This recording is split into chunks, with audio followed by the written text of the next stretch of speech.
muy buenas tardes. Empezamos con ánimo de viernes. Ese es el rumbo de la tarde con Miguel Guerrero, Valentín Medrano y Leila Mejía, que por razones atendibles no va a estar con nosotros esta tarde, y una servidora, Olga Almanzar. Buenas tardes a todos. Gracias por seguirnos a través de Rumba 98.5 FM. Olvidaste recordar que hoy viernes le toca la media hora final del programa sí, a nuestro analista financiero Israel Abreu, el licenciado Israel Abreu. que ya llegó. Exactamente. Mira, hay un tema que a mí me parece muy interesante. No es un tema local, pero es un tema que puede relacionarse. Es decir, Perú, un nuevo presidente, Pedro Castillo, apenas se juramentó hace 24 o 30 horas y ya tiene una crisis en su gabinete muy grande. La designación de un primer ministro proveniente de la izquierda más radical, que es prácticamente un socio del presidente y líder del partido Perú Libre, que fue bajo cuya bandera se postuló Pedro Castillo. La designación de como primer ministro de un radical ha provocado la renuncia inmediata, antes incluso de tomar posesión del cargo, del ministro de Economía, quien es un gurú de la economía y un profesor muy respetado universitario del Perú, y fue quien calmó los ánimos de la sociedad y de los empresarios peruanos con relación a la tendencia política del señor Castillo y del partido que lo postuló. Ese hombre durante toda la campaña tuvo la misión de reunirse con empresarios, con representantes de la sociedad civil, con inversionistas extranjeros para calmarlos y prometerles y asegurarles que en una gestión del señor Castillo como presidente no se producirían medidas extremas, no se violentaría el clima de libertad económica que hay en el Perú, y mucho menos se tomarían medidas para expropiar empresas que no sean de la simpatía o de la tendencia que el gobierno quiera darle a la economía. De manera pues que aún antes de tomar posesión formal del cargo, el presidente peruano Castillo ya tiene una primera crisis política muy grande. De acuerdo con la Constitución del Perú, que tiene que ratificar los miembros del gabinete, aunque con mayoría simple, el gabinete ahora nombrado en su conjunto tiene que ser aprobado.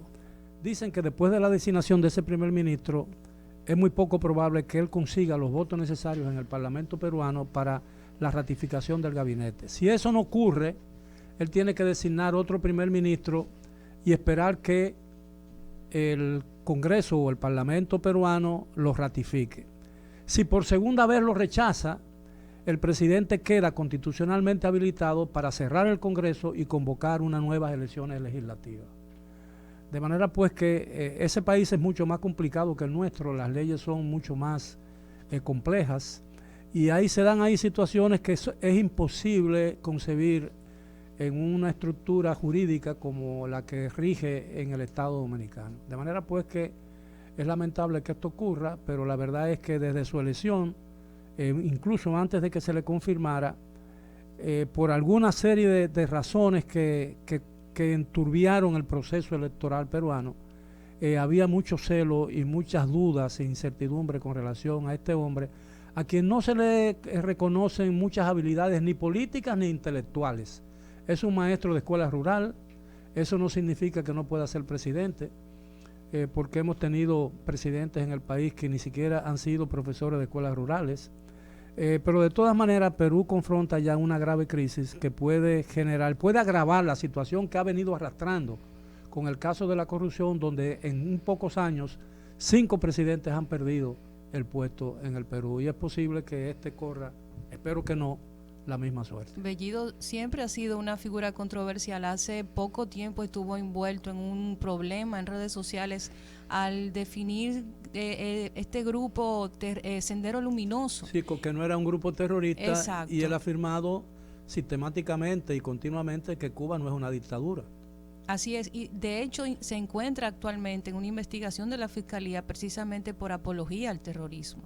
No, y además se dice que recibió dinero de financiamiento del presidente Maduro de Venezuela, lo cual implicaría una ligazón que tendría consecuencias para toda la política hemisférica, porque ese triángulo, Nicaragua, Cuba, Venezuela, Perú, que ya no es un triángulo, es un cuadrado, pues son 4, traería problemas en las relaciones hemisféricas, ¿no? Y crearía cambios en la OEA. Y ya los Estados Unidos designó como embajador ante la OEA a un dirigente del Partido Demócrata que es un cubano americano de ideas muy conservadoras, de manera pues que eso te indica a ti o indica la tendencia que está primando en las relaciones en todo el continente.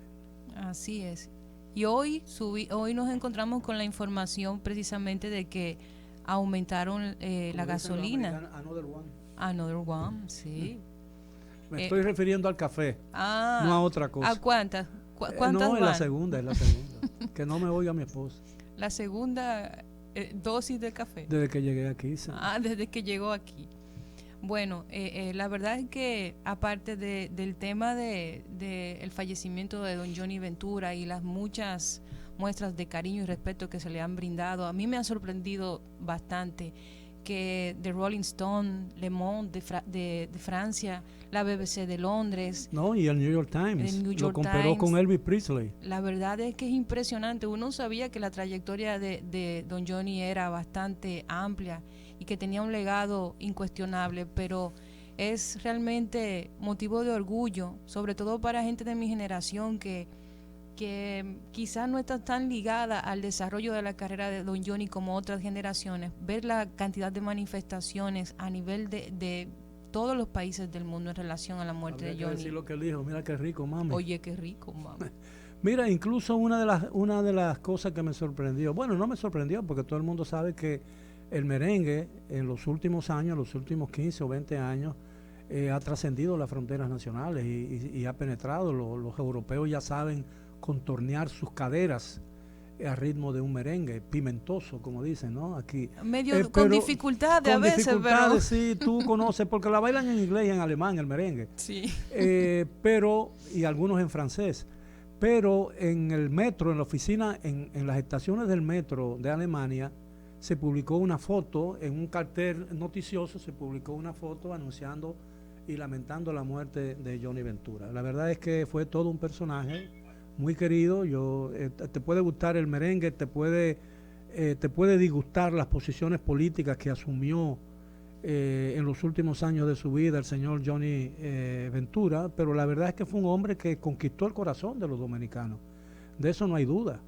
No fue un gran político, no fue un hombre muy exitoso, a pesar de que fue diputado y a pesar de que fue alcalde de la ciudad de Santo Domingo, pero no se le recordará por ninguna de las dos cosas, eso es evidente. Se le recordará por lo que él, por su carrera artística, por lo que hizo por el merengue, en momentos en que cuando él apareció en los escenarios dominicanos, evidentemente el merengue internacionalmente no tenía mucho apogeo, no valía mucho como ritmo musical. Sí.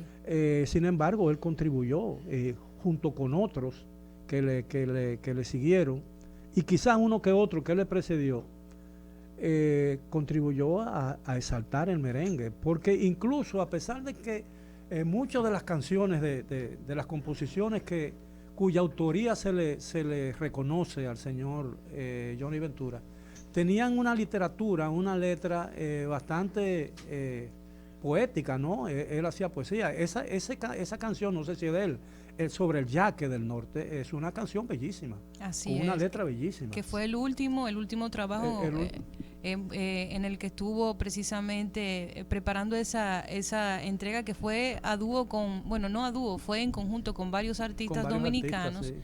Y no sé si todavía está confirmado, pero según informaciones que tengo, nuestra familia RCC se va a unir a darle una especie de homenaje al caballo mayor a través de la transmisión constante de la música de don Johnny Ventura el próximo domingo. Así que Le llamamos a toda la población a sintonizarnos para que puedan disfrutar y deleitarse con la música de Johnny Ventura. Mira, yo quiero también, quiero resaltar un hecho y pasar a otro tema, porque ya está Israel con nosotros. No, pero yo quiero referirme a lo de Johnny, bien, claro, sí, okay, por favor. pero dame la oportunidad. No, oportunidad, yo no soy quien para dar oportunidad. No, hay que pedir permiso. Y sí, señor, si usted puede. Aquí, no, mentira, Valentín no está aquí, tú puedes hablar. Señores, yo veo la tranquilidad que hay aquí. Sí. Sí que bien, definitivamente. Sí. Debería acercarse de vez en cuando. Hay que darle gracias. Como dice Tony de Andrade, qué bien. Y esperar que Valentín no llegue. No, que llegue. No, yo lo que quiero decir que aún aquellos círculos en que no estuvieron y que le hicieron oposición a la carrera política del señor Johnny Ventura, que corrió pareja con su carrera artística, aunque no en la misma dimensión ni con el mismo éxito. Aun cuando lo rechazaban como político, lo amaban como artista. Y eso es una cualidad que hay que reconocérsela. Yo no diría ido a destiempo, murió a los 81 años, pero yo creo que Johnny Ventura, su merengue, su música será recordada por mucho tiempo. Será recordada por mucho tiempo, sin lugar a dudas. En los 3 días de duelo hecha mediante decreto por el presidente Luis Abinader es un reconocimiento a esa carrera. Yo creo que lo veo muy bien. Hoy creo que lo estaban velando en el Congreso de la República, sí, porque en su condición honores, eso es de rigor cuando hay un diputado, no para todos los diputados, supongo yo, pero para todo aquel que se distinguió en la Cámara. Creo que irá también a la alcaldía del distrito para hacer lo mismo. Ese sepelio, son honras fúnebres que van a durar varios días. Yo creo que finalmente el domingo será cuando se le sepultará cristianamente en el cementerio Cristo Redentor, si no he sido mal informado. Miren, después de ese periplo que ustedes han hecho por la historia artística de Johnny Ventura, a mí no me queda más que remitirme un poco humildemente, porque ya también usted citó al respecto de la historia política de don Johnny Ventura, que definitivamente sus aportes siempre fueron extraordinarios desde el punto de vista político. Acompañó a José Francisco Peña Gómez en esas grandes luchas que vivió José Francisco Peña Gómez al respecto de la vida política de República Dominicana. Entonces, en ese sentido, merece el reconocimiento que se le hace, y definitivamente por las mezquindades políticas, porque Johnny Ventura en ninguna medida ejerció la política para beneficiarse, sino para beneficiar, para en alguna medida ejercer la política como filosóficamente se define, que es una ciencia que lo que busca es la distribución y el bienestar común, la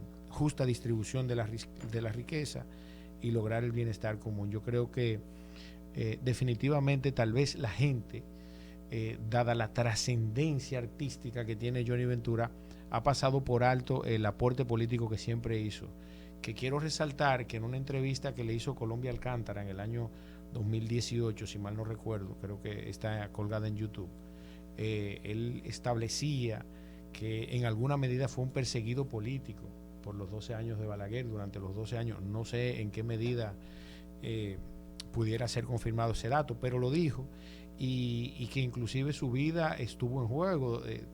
Describía un hecho que se dio inclusive con su mismo perseguidor, al respecto de que él mismo le dijo: mira, yo te ando buscando pero no te he encontrado. Eso lo narra de viva voz don Johnny Ventura. Y definitivamente entonces algunas de sus canciones reflejan algunos de los hechos sociales que se vivieron en la República Dominicana. Yo creo que República Dominicana pierde un gran hombre, un hombre de grandes valores humanos, y definitivamente un artista del mundo, porque como bien decía también Olga, ha sido reconocido internacionalmente por instituciones artísticas, porque así deben llamarse, que quizás ni siquiera nosotros pudimos medir la trascendencia. El Congreso de los Estados Unidos, a instancia del diputado, del congresista dominicano apellido Espaillat, le hizo un reconocimiento a Adriano Espaillat. A Johnny Ventura. Yo no he hecho, no sé si me expliqué bien. Yo no he hecho ninguna crítica de la vida política del señor Johnny Ventura. Yo lo que he dicho es que como marcharon pareja, sus actividades en la política como en la música, en la política no tuvo el éxito que tuvo en la música. Y eso es fácilmente comprobable. Claro, no hay que ser émulo de nadie, de genio ni nada, para uno comprobarlo. Su gestión también en el ayuntamiento, y eso no va en desmedro de su carrera, no fue todo lo exitosa que pudo haber sido. Aquí pocos alcaldes han sido exitosos, porque la ciudad de Santo Domingo es un verdadero caos. Y administración edilicia tras administración edilicia, esos problemas se han ido agravando. Todavía estamos nosotros bregando con el tema de la basura en nuestras ciudades. En la época de la dictadura, yo veía en las tardes cómo pasaban los camiones del ayuntamiento, o eran del ayuntamiento o eran del gobierno central, que no solamente recogían la basura, sino que limpiaban las calles, las aseaban. Y los residentes en la ciudad de Santo Domingo tenían que salir todas las tardes a limpiar las aceras de sus casas. Y cada año había que pintar sus casas. Por eso la ciudad de Santo Domingo estaba considerada entonces como una de las ciudades más limpias de América. Y era una verdad. Hoy en día la ciudad de Santo Domingo, las ciudades nuestras son vertederos de basura. Eso lo sabemos, porque ni siquiera hemos sido capaces de resolver un problema tan elemental como el de la recogida de basura. Y muchos alcaldes, en vez de concentrarse en esa tarea básica y primordial, comienzan a hacer otras cosas que distraen su atención y malgastan recursos, y no consiguen ni una cosa ni la otra. Yo no quiero decir que los alcaldes de Santo Domingo solamente recojan basura, porque eso sería absurdo siquiera pensarlo.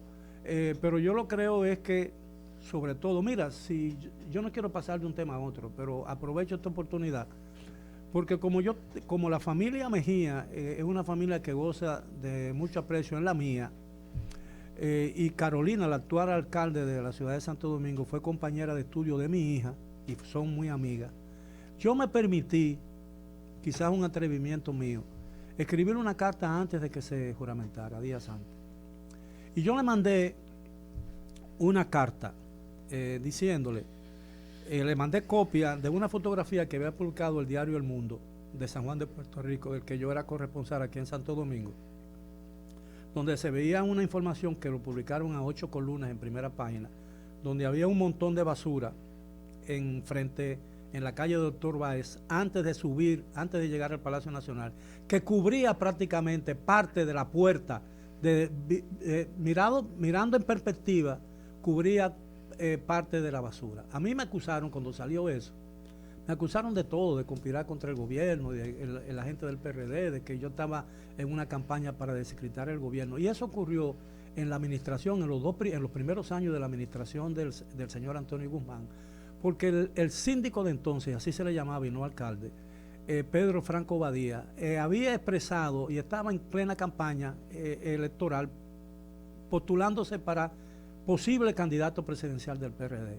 Y entró en conflicto con el presidente Guzmán, y el presidente Guzmán le cortó en medio de la basura, porque en medio de la basura el gobierno le cortó de la crisis, porque la basura hizo crisis en la ciudad de Santo Domingo, y les recortó todas las medidas especiales, todas las ayudas especiales, y tuvo el gobierno que asumir, como otros gobiernos han hecho, el tema de la basura, de la recogida de la basura. Entonces yo le decía a la alcaldesa que se cuidara de la basura, porque ocurrió también, y viví esos momentos difíciles cuando subió por primera vez el presidente Leonel Fernández, que los primeros días, yo duré 28 días nada más en ese gobierno, porque renuncié el 14 de septiembre del mismo 1996, pero la primera o 2 semanas de esa administración nos la pasamos recorriendo todos los vertederos de la ciudad de Santo Domingo, porque la ciudad de Santo Domingo era un vertedero gigantesco.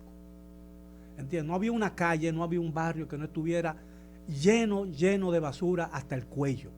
Entonces la basura ha sido una maldición para la ciudad de Santo Domingo, y por eso es que yo digo que tenemos que atender ese problema, porque el problema de la basura no es un problema solo de ornato, es un problema de salud pública, un grave problema de salud pública, porque la acumulación de basura es un foco de enfermedades.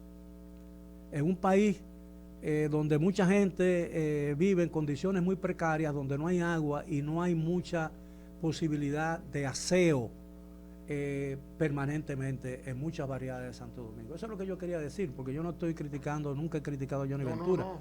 Johnny Ventura Tampoco es un quisimos hombre, decir eso. no, Johnny Ventura es un hombre que mereció en vida y ahora después de muerto toda la consideración que se ganó legítimamente en el pueblo dominicano, por su música, por su forma de ser, porque yo siempre he dicho, lo dijimos el día de su muerte, que era un hombre muy afable, que tenía una facilidad asombrosa para ganar amigos, para ganar simpatía, para ganarse el corazón de la gente. Y era muy difícil encontrar una gente que no sintiera el mismo afecto hacia Johnny Ventura, porque para pelear con Johnny Ventura era muy difícil. Porque no se podía. No se podía, porque para pelear con una persona se necesitan dos personas. Y Johnny Ventura, que yo recuerde, nunca fue un objeto de controversia, aún cuando asumió muchas veces a lo largo de su vida posiciones muy radicales con relación a los gobiernos de turno. Definitivamente yo creo que le hacemos un gran reconocimiento, merecidísimo reconocimiento, y Johnny Ventura vive y vivirá siempre en los corazones de los dominicanos. Donde quiera que retumbe una tambora, la herencia producto de los 50 años de trabajo de Johnny Ventura quedarán en la memoria y en los corazones de los dominicanos. ¿Cómo se llama esa canción que yo recuerdo que decía de que mi hermano médico vive en los Estados Unidos, y yo recuerdo que una vez yo fui a una fiesta, estaba con mi hermano en los Estados Unidos, en Miami, y fuimos a una fiesta, en ese momento estaba de moda en Miami, no había cubano y no había dominicano y no había americano que no bailara eso. Decía como que lo fumaste, ¿cómo era que decía? Pitaste. El tabaco es fuerte, pero no, que decía pitaste. Pitaste. Eso era todo el mundo. Esa era una cosa que realmente... Les digo algo, yo tengo 2 pies izquierdos y cuando uno escuchaba un merengue de Johnny Ventura, uno empezaba a moverse solo. Sí, claro. La verdad que sí, y un defensor también de la dominicanidad. Yo vi una entrevista hace poco que le hiciera a Uchi Lora, donde él hablaba de una anécdota ocurrida en Nueva York en una época en que los dominicanos estaban estigmatizados por el tema del tráfico de drogas, y que como habían 2 o 3 nombres muy reconocidos dominicanos en esa actividad, pues se tenía una mala impresión de la comunidad en general. Y a él un periodista norteamericano se le acerca, le hace una entrevista y le pregunta eso, que qué él piensa de las personas, de los dominicanos que sonaban dentro de esas bandas de delincuentes. Él decía, bueno, esos 2 o 3 no pueden empañar todo el trabajo de una comunidad. Si tú quieres ver cuáles son los dominicanos de verdad, levántate, ve a Nueva York y ve cómo salen todos los días a trabajar. Y cuando salió de la entrevista, llamó a Uchi Lora y le pidió que le compusiera 1/10 de 4 párrafos para él volverla una canción. Y él decía, yo quiero que cada dominicano que escuche esa canción, eso le dé un trompón en el corazón. Y así nació una canción que era un motivo de que cada dominicano se sintiera orgulloso. O sea que para él su dominicanidad siempre estuvo muy presente y la defendía. No, indiscutiblemente, yo lo que no puedo decir ni acepto es que se nos ha ido un ídolo, porque el ídolo se queda en su legado, y ese legado será permanente. Mientras los dominicanos amen el merengue, tendrán que recordar a Johnny Ventura. Incluso hay muchos merengues de Johnny Ventura que serán finalmente clásicos de la música popular dominicana, y cuando yo digo clásico estoy hablando del sentido exacto del término, es decir, clásico es lo que perdura con el tiempo, lo que le sobrevive al paso del tiempo. Y yo creo que ahí, como Caña Brava, por ejemplo, y muchas otras canciones del folclore dominicano. Merenguero hasta la tambora. Sí, muchas composiciones de Johnny Ventura, como la de otros muchos, de Joséito Mateo, son clásicos del género, porque han sobrevivido incluso a los compositores y han sobrevivido a quienes lo interpretaron. De manera pues que yo pienso que el legado de Johnny Ventura vivirá por mucho tiempo en el corazón y en la mente y de todos los dominicanos, incluso de los que no bailan merengue, pero que como tú se sienten movidos en sus pies y en sus caderas cuando oyen el ritmo pimentoso, como le llamamos nosotros, del merengue dominicano, que es un símbolo y es una marca país. Nosotros somos dueños de un género musical muy auténtico. Nadie sabe quién es la rumba. Bueno, la rumba sabemos que creo que de Cuba o de México, el cha-cha-cha es de Cuba, pero el cha-cha-cha y la rumba ya cumplieron su ciclo. El merengue cada vez se hace más popular, a pesar de todas las distorsiones que existen en la actualidad, con todas esas modalidades de merengue que no son imposibles de bailar y ni siquiera de escuchar, como urbano, qué sé yo, qué cosa, interurbano, suburbano, todas esas cosas que se le ocurra decir a un ritmo que no ha calado todavía realmente y que no tiene sentido, porque música no es el arte de combinar los sonidos en el tiempo, música es el arte de bien combinar los sonidos con el tiempo. Porque usted acaba de borrar de la faz del arte como al 90% de los intérpretes actuales, pero no me voy a meter en ese lío. No, pero yo lo que te quiero decir es la definición correcta de lo que es música. Bueno, tú puede ser un ritmo, pero necesariamente no es música. Don Miguel, es cierto que según la historia del merengue, el merengue estaba estigmatizado como un ritmo vulgar y de poca importancia hasta que comienza a ser utilizado por el tirano Trujillo para amenizar las fiestas. Eso dicen los historiadores del merengue. Yo en eso no puedo opinar con ninguna autoridad, porque yo no he hecho ninguna investigación ni he hecho ningún estudio sobre el particular. Pero sí tengo entendido, y lo sé, porque como quiera que sea, mi ámbito de profesional me toca, aunque yo no quiera, con ese tipo de información. El merengue no se bailaba en los círculos élite de la sociedad dominicana. Es cuando llega Trujillo, según he leído, no lo puedo afirmar, según he leído, y creo que Charles Hoop lo dice en una investigación muy importante, que dice que cuando se instrumentaliza y se orquesta el merengue es que se puede bailar, porque era un ritmo que, según los historiadores del género, era güira, tambora y acordeón. Cuando las cuerdas entran y se tocan merengue con cuerdas, con saxofones y con instrumentos metálicos, entonces el merengue cambia totalmente y se bailaba en la época de Trujillo. Decían también que el merengue en la época de Trujillo, los compositores se cuidaban mucho porque Trujillo era un gran bailarín, a pesar de que bailaba muy rígidamente. Pero dicen que los compositores y los merengueros se cuidaban mucho de no acelerar, no darle mucho ritmo al merengue, porque a Trujillo le gustaba bailar el merengue lentamente, como si fuera un merengue, como si fuera un bolero rápido. Y mucha gente cayó en desgracia por escribir merengue o darle más ritmo del que Trujillo podía bailar. Usted sabe la verdad que Trujillo duró mucho tiempo. 31 años. Demasiado. Lo que sí también hay que agregarle a eso, que también cuidaban sus letras. Exactamente, sí, claro. Bueno, pero al final de la era, cuando el dictador enloqueció y se creyó más Dios que el que reina en los cielos, la alabanza y el culto de la personalidad invadió todas las esferas de la vida nacional, incluso la música. Sí, yo creo que aunque incluso en los merengues más pimentosos se ponían que vive el jefe y todas esas cosas. ¿Será realmente cierto ese cuento del merengue más corto de la historia, Masá Masá?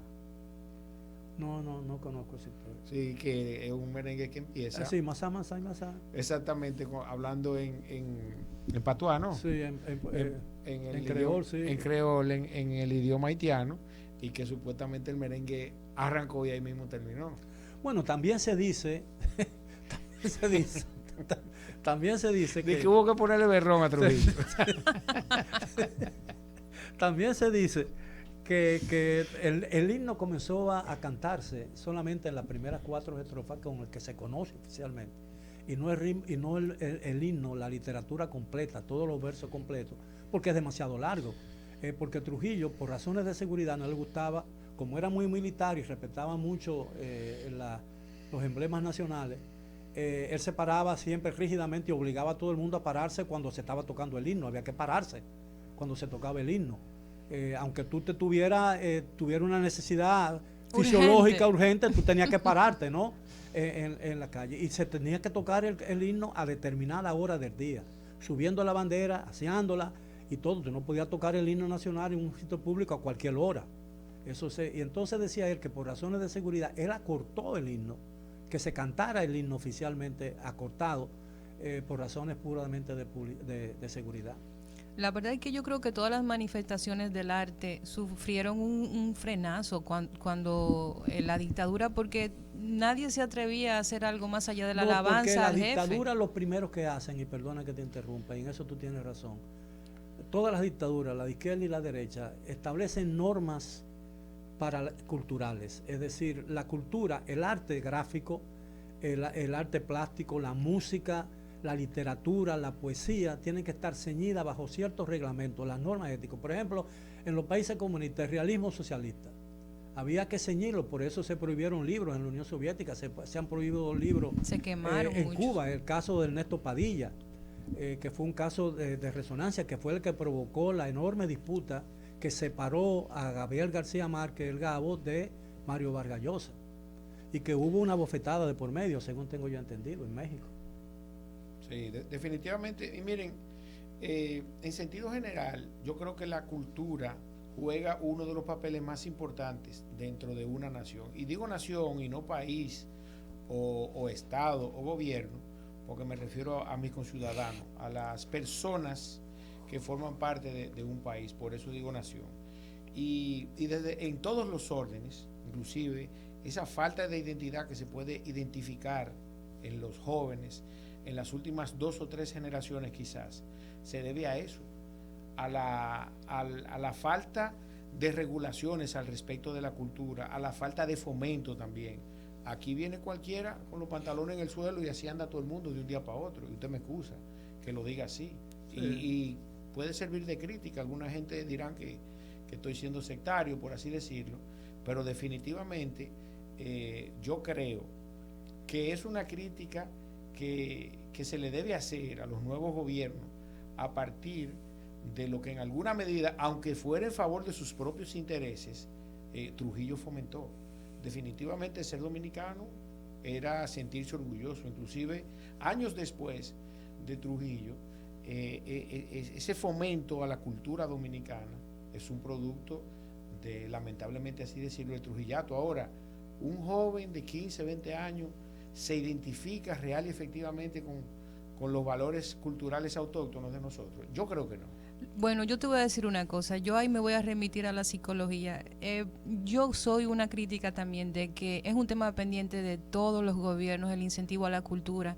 Incluso nosotros somos un país... Pero es lo que te digo, post-Trujillo. Sí, pero siempre yo he visto que el incentivo a temas culturales, intelectuales, viene más como del sector privado. No existe en el sector público. Como es muy poco lo que se ha hecho en ese sentido. Sin embargo, yo creo que también tú tienes que ponerte a pensar un poquito más profundo y que esa conclusión sea un poquito más aterrizada. Y por eso me remito a la psicología, a la pirámide de Maslow, que conoce mucha gente, acerca de las necesidades básicas del ser humano. Cuando tú tienes una población que en su mayoría está pensando en necesidades básicas como la alimentación o las cosas de primer orden, tú no puedes tampoco pedirle mucho que esté pensando en cultura y en filosofía. Pero Olga, pero era diferente con Trujillo. No me refiero... No, pero yo quiero decir algo porque Olga toca un tema que a mí me parece trascendente. Mira, en la cultura, el arte no puede estar encarcelado, porque el arte es creación. Y del momento en que tú le pones normas y reglas al arte, en la música, en la literatura, en la pintura, tú estás constriñendo la capacidad creativa del individuo. Todas las obras de arte, en cualquier esfera de la cultura, ha sido el producto de rompimiento con lo tradicional, con la costumbre. Todas. El impresionismo en la pintura, el impresionismo en la literatura, en todas las artes, en todas las facetas de la vida, en todas las épocas. Es romper con lo habitual, es lo que crea la creación. Si yo tengo que ceñirme y tengo que pintar como el gobierno me indica, o tengo que escribir como el gobierno me indica, yo no puedo crear ninguna obra que me trascienda a mí mismo y que trascienda un día después de su creación. Porque además del tormento, el tormento es la inspiración del arte, es decir, Que yo sepa, no se ha escrito una obra de arte en ninguna, ni en la pintura, ni en la literatura, ni en la escultura, y mucho menos en la literatura y en la música, que no sea el resultado de un alma atormentada. Porque un hombre que pacífico, un hombre que no tiene problemas en su vida, que vive feliz con su mujer y sus hijos, no puede crear nada que conmueva, ¿entiendes? Porque incluso, ya lo dijo, lo escribió Wilde y lo escribió Shakespeare, el más puro de todos los sentimientos es el dolor, porque detrás del dolor solo hay eso, dolor. Y no hay una obra de arte en la música, porque ¿qué es lo que te conmueve? Nada más no me diga ahorita cuando nos vayamos que le ponga Mozart La Para en el vehículo. No. ¿Tú crees, por ejemplo, Johnny Ventura, la creación de Johnny Ventura? Johnny Ventura es un hombre atormentado por los problemas que él veía. La pobreza de donde vino, y la pobreza de cómo se superó. Mira, hay un cuento famoso. Una vez cuando estaban disputándose el liderato de jonrones en las Grandes Ligas, en la Liga Nacional, entre Mark McGwire. Le voy a dar 2 minutos más, estamos en mi tiempo. Sí, Mark McGwire y Sammy Sosa. Le preguntaron a Sammy Sosa en el momento final, cuando estaban discutiendo por el rompimiento del récord de Babe Ruth, que uno tenía 64 y otro tenía 63, que si él no estaba bajo presión. Dije, presión tenía yo en San Pedro de Macorís cuando limpiaba zapatos. Sí, pero finalmente yo a lo que me refiero es eso. Yo sé que existen esas personas completamente diferenciadas por ahí, gente que no importa de dónde vengan, siempre tienen esa vena sensible, pero yo creo también que hace falta crear espacios para que surja, para que germinen esos talentos que están relacionados con el arte.